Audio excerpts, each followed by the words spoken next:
معزز سامعین اسلامی رشتے کی ماں بہنوں، السلام علیکم ورحمۃ تعالی وبرکاتہ۔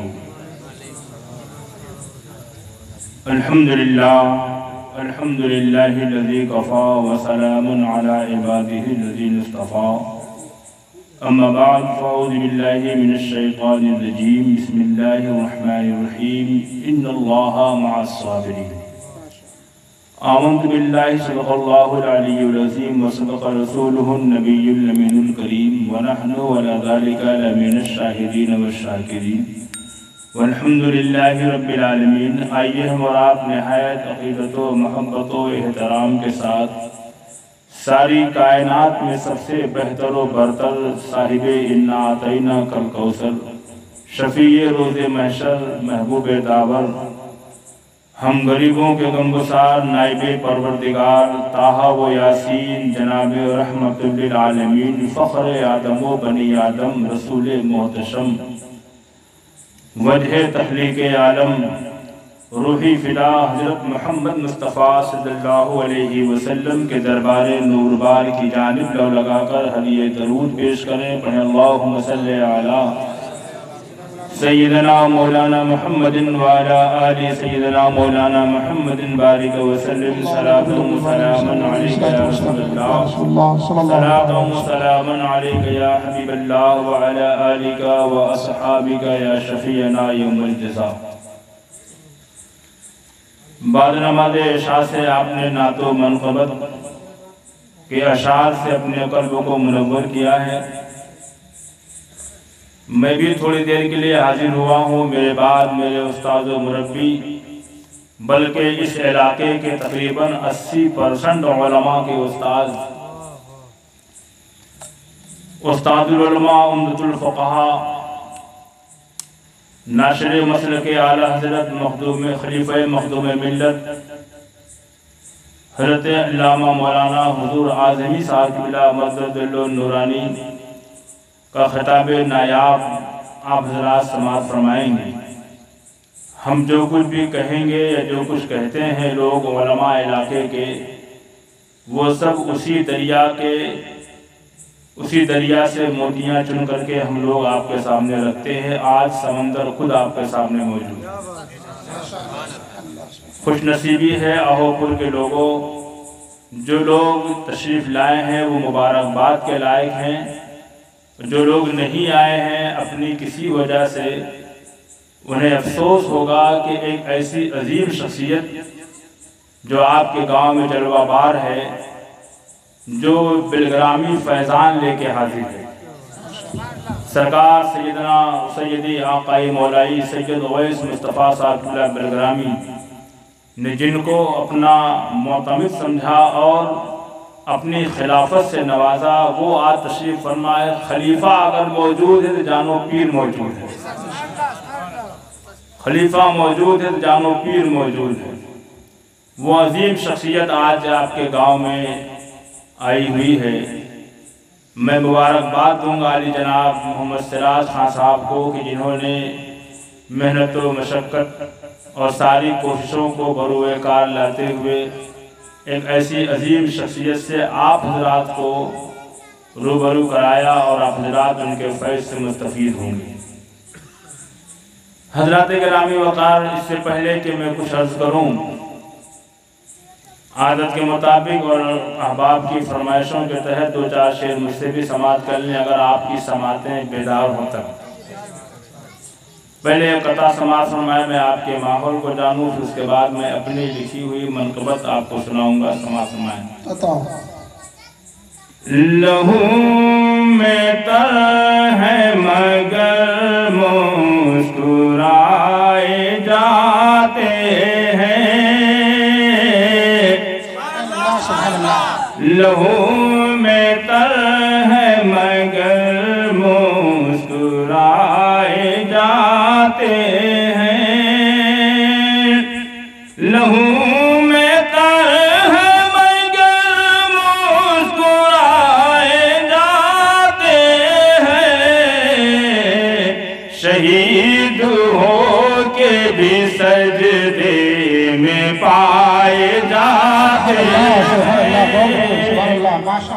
شہید ہو کے بھی سجدے میں پائے جاتے ہیں، یہ کربلا کی زمین اور وہ خانہ کعبہ،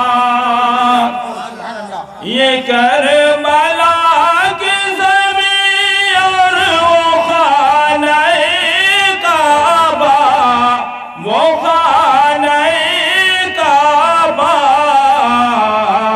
وہاں غلاف یہاں سر چڑھائے جاتے ہیں۔ اللہ اکبر، نعرہ تکبیر، اللہ اکبر، نعرہ رسالت، نعرہ رسالت، یا رسول اللہ، کتارہ دل کا چاہ، یا رسول اللہ، کتارہ دل کا چاہ، یا رسول اللہ، نعرہ حیدری علیہ، حیدری علیہ، حیدری علیہ، نعرہ تکبیر، نعرہ رسالت، یا رسول اللہ۔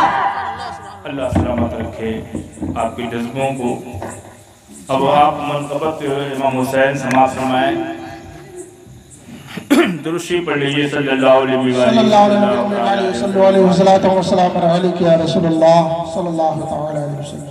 وہ دیکھو نیزے پہ چڑھے کر بلا رہے ہیں حسین، وہ دیکھو نیزے پہ چڑھ کے بلا رہے ہیں حسین، وہ دیکھو نیزے پہ چڑھ کے بلا رہے ہیں حسین، وہ دیکھو نیزے پہ چڑھ کر بلا رہے ہیں حسین، چلو کہ خلد کا رستہ بتا رہے ہیں حسین، چلو کہ خلد کا رستہ بتا رہے ہیں حسین، کہاں فرشتوں سے جبریل نے ادب میرا ہو، کہاں فرشتوں سے جبریل نے ادب میرا ہو، نبی کے کاندھے پہ تشریف لا رہے ہیں حسین۔ نعرہ تکبیر، نعرہ رسالت، ذکر شہید اعظم، نعرہ تکبیر، نعرہ رسالت۔ نبی کے کاندھے پہ تشریف لا رہے ہیں حسین، میری نگاہ سے دیکھو وہ آخری سجدہ، میری نگاہ سے دیکھو وہ آخری سجدہ، زمین کو عرش مولا بنا رہے ہیں، زمین کو عرش مولا بنا رہے ہیں حسین، زمین کو عرش مولا بنا رہے ہیں حسین۔ طویل نظم ہے مگر ایک شعر اور مقطع سماعت فرما لیں۔ زمین کو عرش مولا بنا رہے ہیں حسین، جناب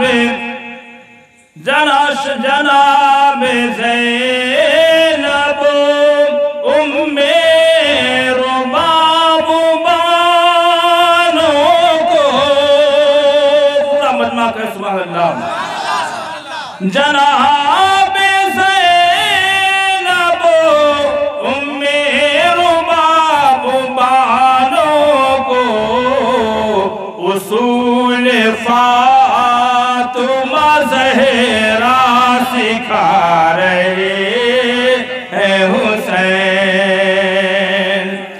اے کاش حشر میں، اے کاش حر کہیں محشر میں کہ چلو اکبر،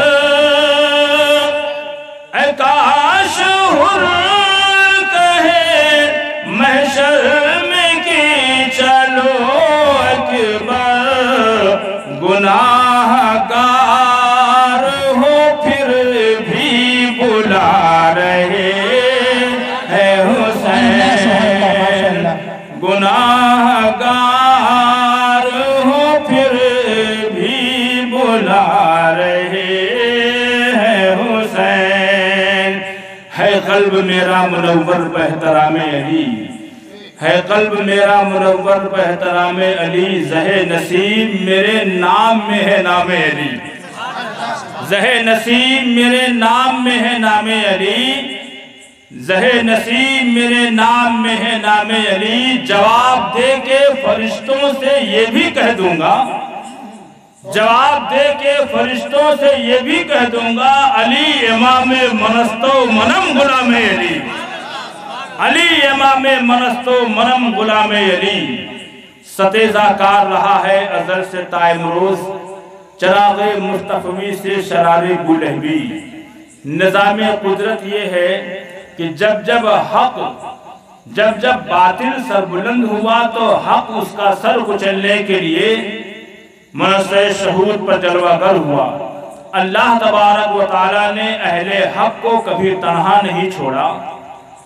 جب جب باطل طاقتیں سرکشی پر آمادہ ہوئیں تو اللہ تبارک و تعالیٰ نے ہم بندوں پر احسان فرماتے ہوئے کسی نہ کسی کو حق کا پرچم دے کر کے اس خاکدان گیتی پہ جلوہ فروز فرمایا، اور ان عظیم شخصیتوں نے اپنے اپنے دور میں خدا داد صلاحیت کو بروئے کار لاتے ہوئے باطل کا ڈٹ کر کے مقابلہ کیا۔ آپ تاریخ انسانی کا مطالعہ کریں تو آپ کو معلوم ہوگا، اور آپ نے علماء سے سنا ہوگا کہ حابیل قابیل سے سلسلہ شروع ہوا تو آپ دیکھتے جائیں حضرت ابراہیم علیہ السلام کے مقابل میں نمرود آیا، حضرت داؤد علیہ السلام کے مقابلے میں جالوت آیا، حضرت موسیٰ علیہ السلام کے مقابلے میں فرعون آیا، اور یہ سلسلہ آگے بڑھتا رہا تو رحمت عالم صلی اللہ تعالیٰ علیہ وسلم کے مقابلے میں ابو جہل و ابو لہب و کفار قریش آئے، اور یہ سلسلہ دراز ہوتے ہوتے کربلا کے میدان میں پہنچا تو امام حسین رضی اللہ تعالیٰ عنہ کے مقابلے میں یزید سامنے آیا۔ بات یہ نہیں ہے کہ حق اور باطل کی جنگ جب ہوئی ہے تو شکست کس کو ہوئی، کون غائب و خاسر رہا؟ بات یہ ہے کہ نام کس کا اب تک چرچے میں ہے، نام کس کا بلند ہے، کس کے نام کے پرچم بلند کیے جا رہے ہیں، کس کے نام کے نعرے آج لگ رہے ہیں۔ اور اگر یہ بھی سمجھ میں نہ آئے تو ہم اور آپ دیہات کے رہنے والے ہیں، کشتی بہت دیکھا ہوگا ہم نے، اور آپ نے دیکھا ہوگا کہ کشتی میں جب دو پہلوان لڑتے ہیں تو جو ہار جاتا ہے، جو شکست کھا جاتا ہے، وہ اپنی دھول مٹی کو جھاڑتے ہوئے مجمع سے یوں کنارے چلا جاتا ہے، کوئی اس کا نام تک نہیں لیتا، لوگ تھو تھو کرتے ہیں، اور جو جیت جاتا ہے وہ کافی دیر تک میدان اکھاڑا میں کھڑے ہو کر کے لوگوں سے داد لیتا ہے، لوگوں کی واہواہی لوٹتا ہے۔ او باطل طاقتوں، او دنیا کے درویشوں، او دریدہ دہنوں، میرے حسین کو برا بھلا کہنے والوں، یزید کی مدح کرنے والوں، آؤ ذرا دیکھ لو حق و باطل کی جنگ میں کون بھاگ گیا، کون موجود ہے؟ جب آپ دیکھو گے تو آپ پاؤ گے کہ یزید کا نام و نشان کربلا سے مٹ گیا، اور حسین کا روضہ آج بھی کربلا کے میدان میں موجود ہے اور صبح قیامت تک موجود رہے گا۔ سبحان اللہ، سبحان اللہ،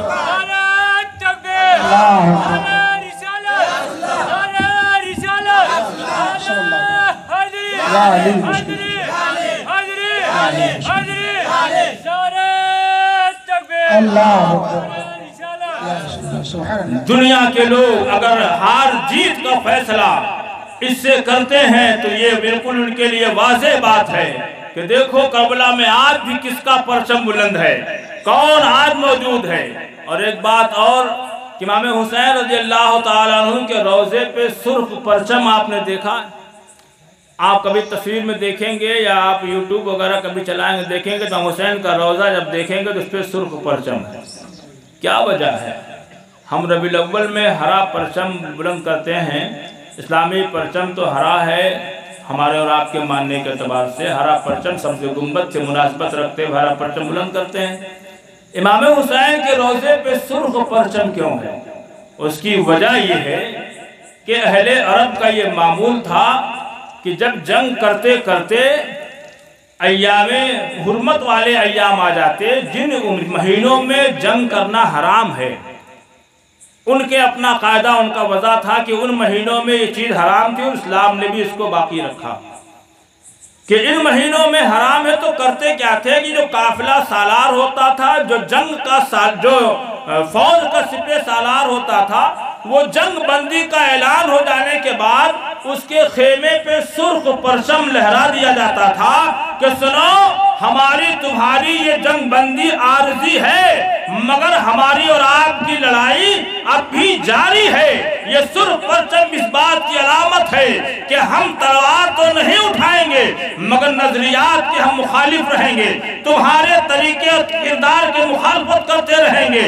امام حسین کے روضے پہ سرخ پرچم لگا کر کے اس بات کی علامت ہے کہ یزیدیوں ہماری جنگ اب بھی جاری ہے اور صبح قیامت تک تم سے ہماری جنگ جاری ہے۔ سرخ پرچم کی نشانی ہے۔ حضرات گرامی وقار، علماء سے آپ نے بیان سنے، محرم الحرام شریف کے موقع پہ آپ نے کربلا معلّہ کے تعلق سے، حق و باطل کے جنگ کے تعلق سے بڑی تفصیل سے گفتگو سماعت فرمائی۔ کوئی بھی لڑائی، کوئی بھی معاملہ جب ہوتا ہے تو اپنے اندر کچھ نہ کچھ سندیش، کچھ نہ کچھ پیغام چھوڑ جاتا ہے۔ یہ کربلا نے کیا پیغام چھوڑا، اور کیا کربلا کا میدان لڑائی ختم ہونے کے بعد وہاں کا کردار، وہاں کی تعلیمات وہیں تک محدود رہ گئی؟ کربلا کے میدان سے، اس حق و باطل کی جنگ سے ہمیں جو پیغام ملا اور ہمیں جو اس سے سندیش ملتا ہے، اس پر عمل کرنا ہمارے لیے آج بھی ضروری ہے اور آنے والی نسلوں کو صبح قیامت تک کے لیے ضروری ہوگا اگر وہ دنیا میں سرخرو رہنا چاہتی ہے تو۔ کربلا کے میدان میں معمولی ظلم ہوا ہے؟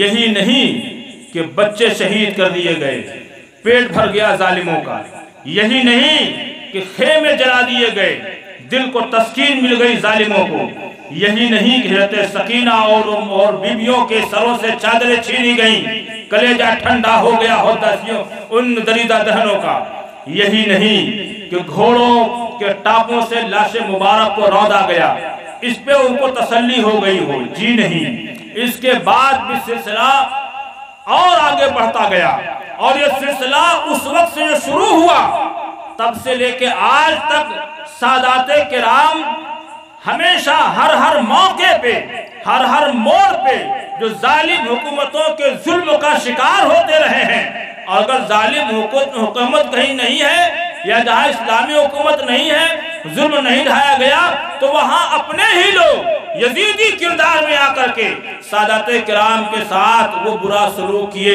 کہ آج بھی ان کے واقعات کو پڑھا جائے تو آنکھیں اشکالود ہو جاتی ہیں، اور آنکھیں اشکالود ہونے کے ساتھ ساتھ ان کی زندگی سے سیکھنے کو ملتا ہے۔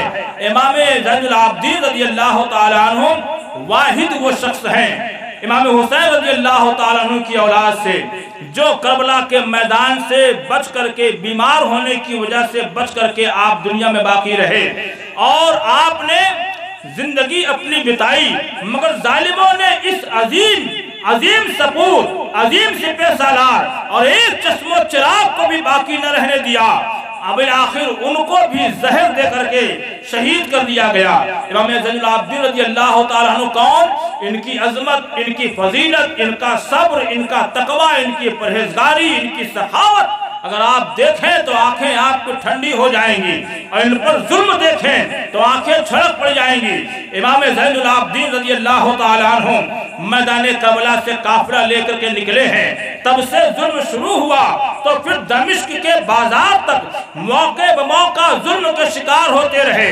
امام زین العابدین رضی اللہ تعالیٰ عنہ مدینہ منورہ میں پہنچ گئے، اس کے بعد بھی آپ کو چین نہیں لینے دیا گیا۔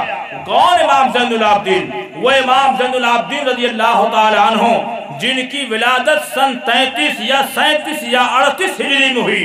مختلف روایتیں ہیں، ایک روایت یہ کہ 33 ہجری میں آپ کی ولادت ہوئی، ایک روایت یہ کہ 37 میں ہوئی، ایک روایت ہے کہ 38 میں ہوئی، بلاخر 38 ہی اگر مان لیا جائے 38 ہجری میں آپ کی ولادت ہوئی، اور آپ کی عمر میدان کربلا میں باتفاق رائے مورخین کے متفقہ فیصلے سے، متفقہ رائے سے یہ ہے کہ آپ 23 برس کی عمر میں آپ کربلا کے میدان میں موجود تھے۔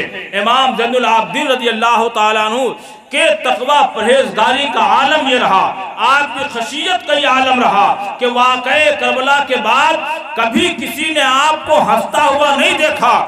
جب کبھی پانی ہاتھ میں لیتے اور پانی کا پیالہ جب منہ کو لگاتے تو آنکھیں ساون بھادو کی طرح چھلک پڑتی، رونے لگتے۔ آپ کوئی پوچھتا کہ امام آخر آپ پانی ٹھنڈا دیکھ کر کے کیوں رونے لگتے ہیں؟ فرماتے ہیں کہ مجھے اپنے ننھے اصغر کی یاد آ جاتی ہے، مجھے میری سکینہ کی یاد آ جاتی ہے۔ ہم نے جو غم جھیلا ہے وہ غم مجھے جب یاد آتا ہے تو آنکھیں چھلک پڑتی ہیں۔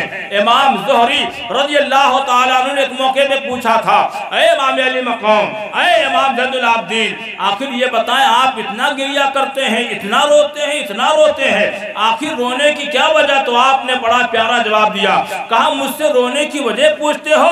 بتاؤ حضرت یعقوب علیہ السلام کیوں روئے تھے؟ یعقوب علیہ السلام تو اتنا روئے کہ آنکھ کی بینائی جاتی رہی، آخر ان کے رونے کا سبب کیا تھا؟ امام زہری نے کہا حضور ان کے بیٹے یوسف علیہ السلام ان کی نگاہوں سے اوجھل ہو گئے، یوسف علیہ السلام ان کی نگاہوں سے اوجھل ہو گئے، غائب ہو گئے۔ آپ فرماتے ہیں حضرت یعقوب علیہ السلام اپنے بیٹے کے غم میں روئے، حالانکہ یقین نہیں تھا کہ آپ کا وصال ہو گیا، انتقال ہو گیا، صرف جدا ہونے پہ اتنا روئے۔ امام زہری میں کیوں نہ رہوں؟ میرے گھر کے 10 افراد میرے سامنے ذبح کیے گئے، میرے سامنے ان کو قتل کیا گیا، شہید کیا گیا، میں کیوں نہ رہوں؟ پوری زندگی آپ نے اپنے آنکھوں سے آنسو برسایا ہے، اور آپ خلافت وغیرہ سے دور رہ کر کے، تمام دنیا سے کنارہ کش ہو کر کے، مدینہ منورہ سے کافی دور ایک بیابان میں اپنا ایک جھوپڑا بنائے تھے، اسی جھوپڑے میں دن و رات رہتے تھے۔ اور سخاوت کا یہ عالم یہ تھا کہ ایک مرتبہ مدینہ کے واسیوں کو، مدینہ کے رہنے والوں کو رات کے سناٹے میں ایک عجیب چیز نظر آئی۔ وہ یہ چیز نظر آئی کہ لوگ جب صبح اٹھے ہیں تو دیکھے ہیں کہ اپنے اپنے دروازے پہ جو لوگ غریب تھے، محتاج تھے، ان کے دروازے پہ راشن کی بوریاں رکھی ہوئی تھیں۔ رات میں سناٹے کا عالم ہے، پورا مدینہ سو رہا ہے، پورے مدینے کے لوگ خواب خرگوش میں مست ہیں، مگر ایک ایسا بھی ہے اسی مدینے میں کہ اپنے پیٹھ پہ بوریاں لاد کر کے غریبوں کے یہاں پہنچا رہا، اور 1-2 دن نہیں بلکہ جب تک آپ مدینہ پاک میں باحیات رہے تب تک وہ آٹے، گیہوں آٹے اور راشن وغیرہ کی بوریاں غریبوں کے دروازے پہ پہنچی رہتی۔ ایک دن جب لوگوں نے بوری نہیں پایا تو لوگوں کو تجسس ہوا کہ آخر وہ کون تھا جو بوریاں رکھ جاتا تھا، وہ کون تھا جو ہم غریبوں کی مدد کیا کرتا تھا۔ تھوڑی دیر میں اعلان ہوا کہ امام زین العابدین رضی اللہ تعالیٰ عنہ شہید کر دیے گئے، ان کو زہر دے کر کے مار دیا گیا، اور تب تک لوگ نہیں جان پائے تھے کہ یہی رہی ہے، لیکن جب غسل کے لیے آپ کا پیراہن شریف اتارا گیا تو پیٹھ پر بوری لادتے لادتے آپ کے جسم ناجدی پر نشان پڑ گئے تھے۔ تب لوگوں نے جانا کہ مدینے کے غریبوں کی جو خبرگیری کرتا تھا وہ کوئی اور نہیں، امام علی مقام کا بیٹا امام زین العابدین رضی اللہ تعالیٰ۔ یہ ہے امام زین العابدین۔ امام زین العابدین رضی اللہ تعالیٰ عنہ کہ سخاوت کا یہ عالم تھا، اور آپ کے سخاوت کے واقعہ، اور ایسا نہیں کہ خالی دنیا کے انسان ہی ان سے متاثر تھے۔ امام زین العابدین تو سرچشمہ سلاسل ہیں، جو سلسلے جتنے بھی سلسلے چل رہے ہیں اکثر و بیشتر سارے سلسلے امام زین العابدین رضی اللہ تعالیٰ عنہ سے ہو کر کے گزرتے ہیں۔ بڑے بڑے اماموں نے آپ کے صدقے میں دعائیں مانگی۔ میرے امام اعلیٰ حضرت فاضل بریلوی رضی اللہ تعالیٰ عنہ دعا مانگتے فرماتے ہیں، سید سجاد کے صدقے میں ساجد رکھ مجھے، علم حق دے باکر علم خدا کے واسطے۔ سبحان اللہ، سبحان اللہ۔ نعرہ تکبیر، نعرہ رسالت، نعرہ حیدری، ذکر شہید اعظم، نعرہ تکبیر، نعرہ رسالت۔ امام زین العابدین کے پاس انسان نہیں بلکہ جانور بھی فریاد لے کر کے آتے تھے۔ ایک مرتبہ اپنے حباب میں بیٹھے تھے کہ ایک ہرنی آئی، اور آنے کے بعد وہ جس طریقے سے کوئی بے چین ہو کر کے رونے لگے، وہ اپنی زبان میں رونے لگی، چلانے لگی، اپنا پیر پٹکنے لگی۔ میرے امام زین العابدین اس کے پاس گئے، اور جانے کے بعد اس کے منہ کے پاس اپنا کان کیا، اس نے کیا کہا اور آپ نے کیا سمجھا؟ آپ سیدھے اٹھے اپنی مجلس سے اور ہرنی کو ساتھ میں لیا۔ ہرنی آگے آگے امام زین العابدین رضی اللہ تعالیٰ عنہ کے ساتھ ہو کر کے گئے، تو ایک آدمی کے دروازے پہ پہنچے۔ امام زین العابدین نے فرمایا، کیا آپ نے ہرنی کا بچہ لایا ہے؟ کہا ہاں لایا۔ کہا مجھے بیچ دیجئے، میں خریدنا چاہتا ہوں۔ کہا آپ قیمت دیں گے؟ کہا ہاں دوں گا۔ 20 درہم میں وہ ہرنی کا بچہ لیا اور لے آ کر کے آپ نے ہرنی کو دے دیا۔ ہرنی چھلانگ مارتے ہوئے چلی گئی۔ لوگوں نے پوچھا حضور اس نے کیا کہا تھا؟ اس نے آ کے کہا، سرکار ہم اپنی فریاد کس کے پاس لے جائیں؟ جب تک رسول اللہ صلی اللہ علیہ وسلم ظاہری طور پر دنیا میں باحیات تھے، ہماری مشکل کشائی ہو جاتی تھی۔ ہم کس کے پاس جائیں؟ علاوہ آپ کے کوئی نظر نہیں آتا۔ تو میں نے کہا بتاؤ کیا بات ہے؟ تو کہا میرا فلاں آدمی ایک بچہ اٹھا لے گیا ہے، میں نے اسے دودھ نہیں پلایا، میں اسے دودھ نہیں پلایا، میرا بچہ بھوک اور پیاس سے تڑپ رہا ہوگا، سرکار کرم فرما دیجئے۔ تو میں گیا اٹھ کر کے اور جا کر کے اس سے قیمت دے کر کے بچہ لیا اور لے کر کے ہرنے کو دے دیا۔ تاریخ یہ کہہ رہی ہے کہ امام زین العابدین آپ کے صبر و تقوی اور خشیت اور خدمت خلق کا یہ عالم، اور آپ کے احباب پر، آپ کے افراد خاندان کے افراد پر ظلم یہ ڈھایا گیا۔ دنیا جب یہ کہتی، تاریخ یہ کہتی ہے، تو تاریخ یہ بھی بتاتی ہے کہ وہاں مقابلہ صرف یزیدیت حسینیت کا نہیں، جبر کے مقابلے میں صبر آیا تھا، جفا کے مقابلے میں وفا تھی، جفا کے مقابلے میں رضا اور دغا کے مقابلے میں وفا۔ وہاں تو ان چیزوں کا مقابلہ تھا۔ امام زین العابدین رضی اللہ تعالیٰ عنہ ایسا نہیں کہ وہ مجبور تھے، طاقت نہیں تھی، مجبور جی نہیں۔ اس علی کے لال کو مجبور کہنا جرم ہے۔ باب خیبر جس نے انگلی پہ نچا کے رکھ دیا، جس کی خاندان میں 537 برس کے بعد پیدا ہونے والے خواجہ معین الدین چشتی اجمیری انا ساگر کو اپنے کوجے میں بلا لے، 471 برس کے بعد پیدا ہونے والے غوث اعظم جو مردوں کو زندہ فرما دے، 800 برس کے بعد 700 برس کے بعد پیدا ہونے والے مخدومی کی چوچھا پورے ساگر کو شفا کا ذریعہ بنا دے، وہ مجبور ہو سکتا ہے؟ امام زہری رضی اللہ تعالیٰ عنہ فرماتے ہیں کہ جب آپ کو ولید ابن عبد الملک نے قید کروایا، آپ کے ہاتھوں میں ہتکڑی، پیر میں بیڑی پڑی ہوئی تھی، میں جیل کے لوگوں سے رابطہ کر کے ملاقات کرنے کے لیے گیا کہ امام زین العابدین سے ملاقات کروں۔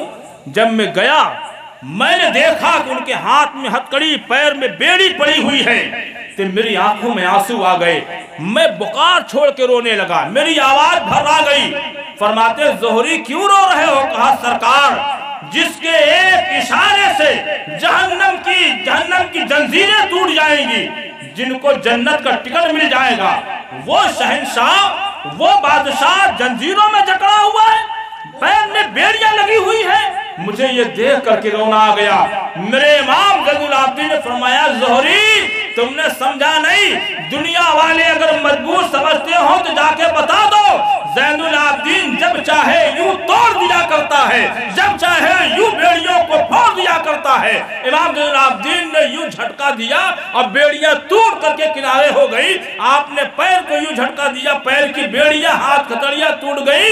آپ نے فرمایا کہ زہری جا کے بتا دو کہ ہم تو خدا کی رضا پہ راضی ہیں، ورنہ چاہیں بڑی جیسی سینکڑوں بیڑیاں ہمارے ایک اشارے سے ریزہ ریزہ ہو جائیں۔ نعرہ تکبیر، نعرہ تکبیر، نعرہ رسالت، نعرہ رسالت۔ امام زین العابدین کی یہ شان، یہی امام زین العابدین ہیں۔ ایک مرتبہ جب آپ اپنے عبادت خانے میں تھے، اپنے گھر میں جہاں عبادت کرتے تو وہاں تھے، آپ نے سنا ہوگا شاید، مگر لوگوں پیغام کیا ہے، ان سادات کرام کا پیغام کیا ہے۔ ایک آدمی، ایک یزیدی بھوکا پیاسا آیا، اور آنے کے بعد جب وہ صحرا سے گزر رہا تھا، اس نے دیکھا کہ ایک جھوپڑی ہے، بڑی شدت کی پیاس لگی تھی، اندر فوراً داخل ہو کر مجھے پانی پلاؤ۔ امام زین العابدین قرآن کی تلاوت فرما رہے تھے، آپ اٹھے، اٹھ کر کے تازہ پانی، ٹھنڈا پانی گھڑے سے بھر کے اس کو دیا۔ اس نے جب دیکھا تو اس کے پیر تلے زمین کھسک گئی، مگر پیاس بڑی لگی تھی۔ اس نے پانی پیا اور سوچا کہ شاید پہچانے نہیں، کہا مجھے پانی پلاؤ۔ پھر امام زین العابدین نے پانی دیا، پھر جب پی لیا وہ تو خود تھوڑی سی ڈھارت بندھی، تو وہ دیکھ رہا ہے کہ امام زین العابدین نے شاید پہچانا نہیں، تو پھر تیسری مرتبہ پھر پانی مانگا۔ میرے امام زین العابدین نے پانی کا پیالہ جب پھر دیا اور پینے کے بعد اس نے کہا آپ مجھے پہچانتے ہیں؟ اس پینے والے نے کہا آپ مجھے پہچانے نہیں، مجھے پہچانتے ہیں آپ؟ کہا پانی پی لیے ہو، جاؤ اپنا راستہ لے۔ کہا نہیں مجھے آپ شاید پہچانے نہیں۔ کہا پانی پی لیا آپ نے، جائیے میرا ٹائم نہ خراب کریں۔ اس نے پھر اصرار کیا، اے امام شاید آپ مجھ کو پہچانے نہیں۔ اب امام زین العابدین کی آنکھیں بھر آ گئیں۔ آپ نے فرمایا ظالم، تو کہتا میں پہچانا نہیں، تجھے کیسے بھول جاؤں گا؟ تم وہی لوگ تو ہو جس نے میرے بابا کو شہید کیا، وہی لوگ تو ہو جنہوں نے حضرت علی اصغر کو شہید کیا، حضرت عباس کو شہید کیا، علی اکبر کو شہید کیا، حضرت قاسم کو شہید کیا۔ تم سوچتے ہو میں پہچانا نہیں؟ جیسے تو داخل ہوا میں نے اسی وقت اس کو پہچان لیا۔ اس نے کہا سرکار پھر آپ نے مجھے پانی کیوں پلایا؟ ہمارا جرم تو یہ تھا کہ مجھے دیکھتے ہی قتل کر دیتے، آپ مجھے دھتکار کے بھگا دیتے، آخر آپ نے مجھے پانی کیوں پلایا؟ تو میرے امام نے جواب دیا سن، وہ تیرا کردار تھا، یہ میرا کردار ہے۔ پانی پلا، پانی نہ دے کر کے پیاسا مارنا تیرا کردار ہے، اور بھوکوں کو پیاسوں کو پانی دانا دینا یہ میرا کردار ہے۔ کربلا کے میدان سے ہمیں یہ پیغام ملتا ہے، یہ علم و فضل کا آفتاب، زہد و تقوی کا سمندر، استقامت کا جبل شامخ امام زین العابدین رضی اللہ تعالیٰ عنہ اسی محرم الحرام شریف کی 18 تاریخ کو، یعنی 18 محرم الحرام کو 94 ہجری میں 57 برس کی عمر میں وہاں مدینہ منورہ میں ولید بن عبد الملک کے آدمیوں کے ذریعے سے زہر دیا گیا، جن کو اس زہر پینے کی وجہ سے آپ شہید ہو گئے۔ یہ کربلا کی داستان، کربلا والوں کی داستان بہت دردناک ہے اور بہت سبق آموز ہے۔ ہمیں چاہیے کہ ہم کربلا والوں کی داستان سنیں تو لمحے بھر کے لیے سوچیں، ہم غور کریں کہ یہ جنگ کیوں تھی؟ یزید سے نہیں تھی، یزید کے کردار سے تھی، یزید سے نہیں تھی، یزید کے بدفعلیوں سے تھی۔ حسین پاک کیوں گئے تھے؟ یزید شرابی ہو گیا تھا، کیوں گئے تھے؟ یزید کے دور میں جوا عام ہو رہا تھا، کیوں گئے تھے؟